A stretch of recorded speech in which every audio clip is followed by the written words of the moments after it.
Everyone wants unlimited opportunities, better relationships, a healthy body, a forgiving heart, a clear-thinking mind, and enough money.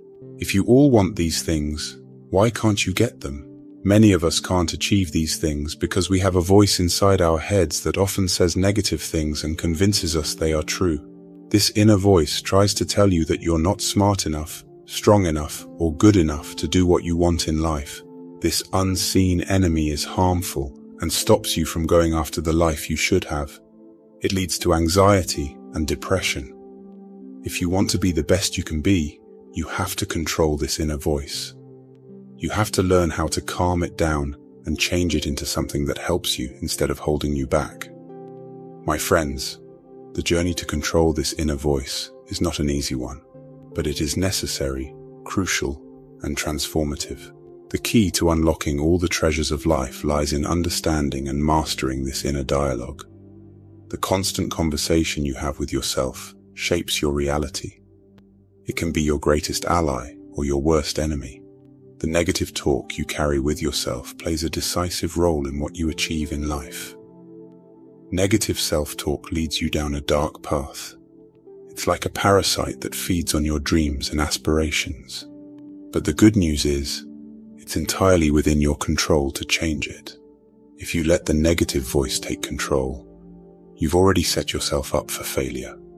Consider the inspiring story of Thomas Edison.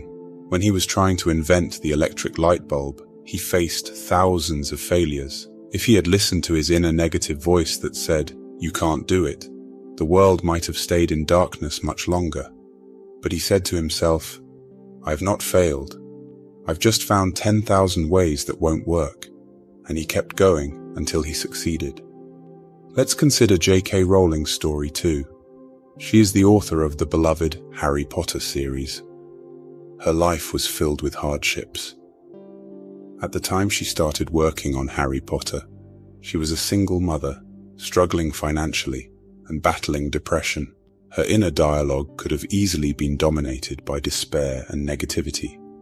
There were countless opportunities for her to tell herself, "I can't do this," or "I'm not good enough." But she didn't. Instead, she devoted herself to her writing, spending every free moment on her story. Even after facing numerous rejections from publishers, she persevered. What if Rowling had given in to a negative inner dialogue? What if she had allowed the voice that said, "You'll never make it," to win? We might never have known the magical world of Harry Potter. Rowling's story teaches us that controlling our inner dialogue and maintaining self-belief can lead us to unimaginable success. In her words, anything's possible if you've got enough nerve. If you control your inner dialogue, if you tell yourself you can, even when the world seems to say you can't, there's no limit to what you can achieve. Let's understand the types of negative self-talk and learn how to overcome them. Filtering. This type of negative self-talk magnifies the negative aspects of a situation and filters out the positives. It's like wearing glasses that only let you see the shadows. For example, you receive feedback on a presentation. Though 9 out of 10 comments were positive, you focus solely on the one negative remark, thinking your presentation was terrible. Recognize the good in every situation, no matter how small. Personalizing. When something goes wrong, do you automatically blame yourself? Personalizing is when you attribute external events to your perceived failings. For instance, a group project at work falls behind schedule. You instantly blame yourself, thinking that it's entirely your fault, even though multiple factors contributed to the delay. Realize that not everything is under your control. Catastrophizing. Catastrophizing is expecting the worst to happen. It's looking at the future through a lens of doom and gloom. For example, if you miss a payment on a minor bill, you immediately think that your credit score will be ruined, and you will never be able to buy a house. Prepare for the worst, but hope for the best. Your thoughts shape your reality, make them inspiring. Polarizing. You either see things as perfect or horrible. For example, you attempt a new recipe, and it doesn't turn out exactly right. You conclude that you're terrible at cooking and will never be able to prepare a good meal. Understand that life is a spectrum. There are lessons in failure, and there is room for growth in success. Next time you catch yourself talking negatively to yourself, ask yourself, am I filtering the positive out of this issue? Am I blaming myself for something that I have no control over? Am I expecting the worst of this? Am I seeing things as black and white? If you answered yes to any of these questions, take a step back and consider what you can do to turn your thinking from negative to positive. Listen to your inner voice. What is it saying? Is it positive, uplifting, encouraging? Or is it filled with doubts, fears, and insecurities? Write these thoughts down. Acknowledge them. Don't run from them. This is the starting point. Challenge negative thoughts. They're not facts. They are mere opinions, shaped by past experiences and fears. Challenge them. For every negative thought, write down a positive counterthought. Replace I can't with I can and I will. Mia Yamanouchi once said, "The way you choose to think and speak about yourself is a choice." You may have spent your whole life talking about yourself in a negative way, but that doesn't mean you have to continue that path. Don't tell yourself anything you wouldn't say to your best friend. We often say mean things to ourselves that aren't fair or true. If you don't get a promotion, be kind to yourself. If you forget to take your car key, be nice to yourself. We all make mistakes, we are all imperfect, and we all have bad days, but it does not make us bad people. If your friends call off a dinner plan, don't think it's because nobody wants to be with you. Don't take everything personally. Start seeing things in the right way. Your friends cancel dinner because they're busy, not because of anything to do with you.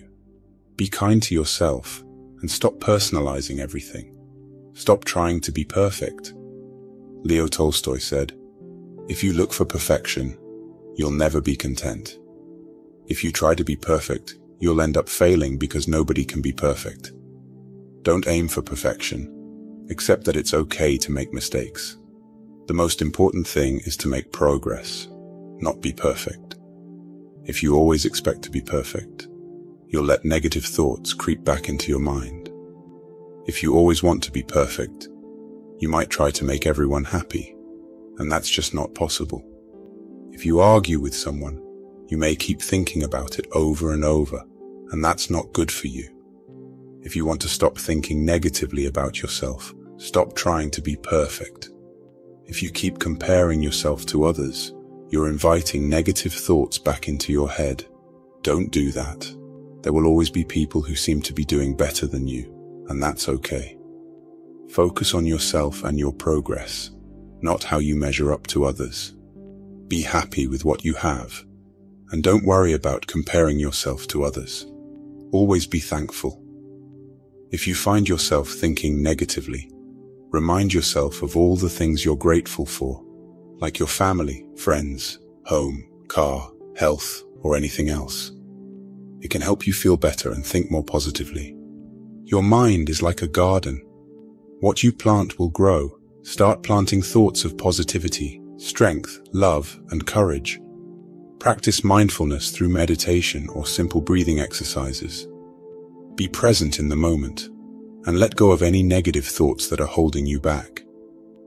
Surround yourself with positive people, books, music, and experiences that nourish your soul and support your new mindset. Controlling your inner negative dialogue doesn't happen overnight.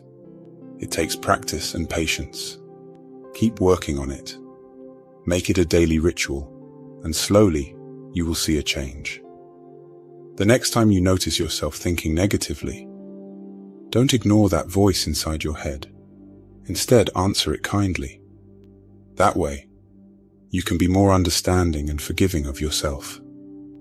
I hope you found today's lesson valuable. If you want to support what I'm doing, please share this with your loved ones and tell me your thoughts. May divine love always be with you.